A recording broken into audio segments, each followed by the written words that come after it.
Over the past 10 years, there's been a massive increase in NBA international stars. By any measure, at least a fifth of the top 100 players are from countries other than the US. You might not think that's a lot, but when you think about how much basketball has been centered in the US, it's a pretty big deal. Back in the 90s, the league was dominated by only a few players outside the US like Hakeem Olajuwon, Patrick Ewing, and Dikembe Mutombo. Then the 2000s came along, and a whole new group of non-American players like Dirk Nowitzki, Steve Nash, Gasol brothers, and many more took the game by storm.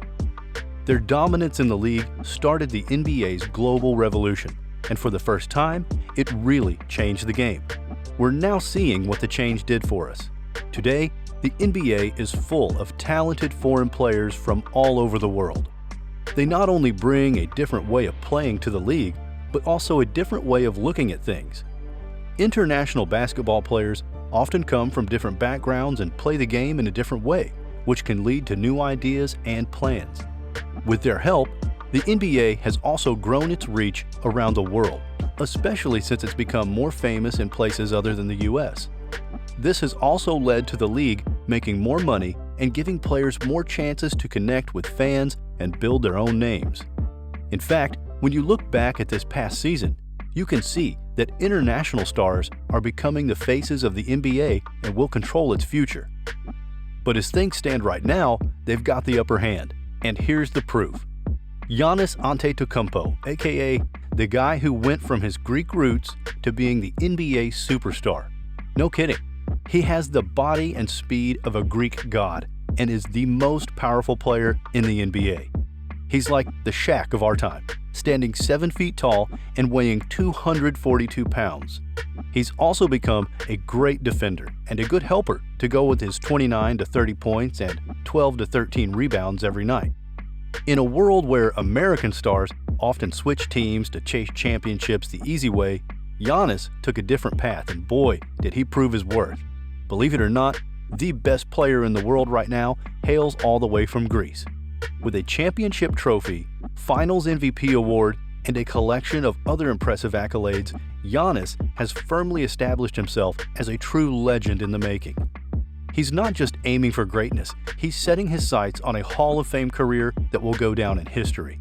The Greek Freak has already won 1 title, and it wouldn't be surprising if he won a few more before the end of his prime. Next, we've got the Siberian superstar Nikola Jokic.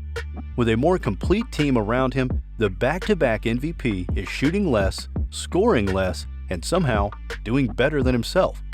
The big Siberian has averaged 26 points per game, 12.2 rebounds per game, and 8.7 assists per game over the last 3 regular seasons. His on-off numbers are crazy. And no matter who else is on the court with the Joker, he always seems to find great shots and chances for himself or his teammates when the Nuggets need them the most. He's both the perfect example of how to work quickly and one of the most creative players who have ever lived. Now, let's talk about the player who dominates with the national team, Luka Doncic. He really knows how to surprise everyone with how well he plays on the court. Doncic has been great since his first season, and people are already comparing him to Larry Bird, one of the best players of all time. Obviously, he's got a long way to go before he can match Bird's 3 rings and 3 MVPs, but we can confidently say that he's on the right path. This guy has shown that he's a top 10 player by scoring 27.7 points per game, 8 rebounds per game, and 8.6 assists per game last season. The Mavericks are ready to win now because of the 22-year-old. He's the only reason Dallas is in the running for the playoffs, and his play is getting noticed around the world.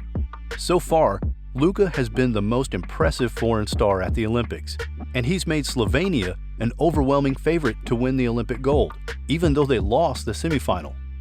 So other than him, there's Joel Embiid, who won the NBA's Most Valuable Player award last year and is now on a very similar path in basketball to Hakeem Olajuwon. Remember when he was the face of load management? Well, looks like the last 2 seasons he made a legendary comeback, playing a staggering 134 regular season games. And what's even more cool is that he won himself the NBA scoring title, becoming the first ever international player to achieve this. along with achieving 30.6 points per game last season. Oh, and let's not forget his 6 All-Star appearances. And despite coming up as the runner-up in the last 2 seasons, he's been breathing down Jokic's neck for that top spot. This is the 5th year in a row that a foreign player has been named MVP. That's like the longest streak in NBA history. And it's also the 2nd time that international players came in 1st, 2nd, and 3rd in MVP voting. Pretty cool, right? Then we've got Shai Gilgeous-Alexander, who's one of only 5 players in the league who average at least 30 points and 5 assists per game. Because of this, he's made his first All-Star team, and he's a good option for the Most Improved Player of the Year award. In fact, predictions tell us that by the end of the season, he'll probably be named to an All-NBA team for the first time. Moving on to Rudy Gobert, an international big guy who focuses on defense and is often criticized, is another great one. The French big man, who's 7'1" and has a 7'9" reach, has been one of the best defensive players in the NBA over the past 10 years. He was so good at stopping shots in the paint that the Jazz built their entire defense around him. He's also become a pretty good role man, and for 3 seasons, he led the NBA in field goal percentage. Next up, there's Jamal Murray. He has been an important part of the Nuggets core and is an underrated part of the finals team. His rate of assist, 24.9%, is in the top 87% of the league, which shows how much he keeps getting better as a guide. In fact, this guy's been killing it in the NBA playoffs for the Denver Nuggets this year. Pascal Siakam is another guy who's been one of the most interesting people to watch grow over the past 10 years. People in the NBA would have said, "Who?" if you asked them what they thought of Siakam during his rookie year. But during his 2nd year, they might have said he would have been a player at the end of the lineup. And by the end of his 3rd season, he was the most improved player and the 2nd or 3rd best player on a title team. He's now an All-Star and an All-NBA player. The dangerous 6'9" forward with the nickname Spicy P is from Cameroon and is a key player for the Toronto team. So, last but not least, we've got Josh Giddey. Something tells me that this 6'8" Australian point forward will be much higher on the list in a couple of years. Giddey was a bit of an international wonder when he came to the NBA. He had great vision, size, and feel for the game, but it wasn't clear if that would be enough to beat the best players in the NBA. Oh, and he was also terrible at shooting from the outside. 2 years into his career, it's clear that his skills have carried over, and his improvement from year 1 to year 2 seems to indicate that his shooting will be at least average when he's in his prime. In a funny way, Giddey could become the kind of multifaceted offensive force we always thought another Australian would become. Well, that's it, guys. These were just some of the many foreign players who've made a big difference. But as the NBA continues to grow around the world, it's possible that even more talented players from different backgrounds will join the league and leave their mark on the game.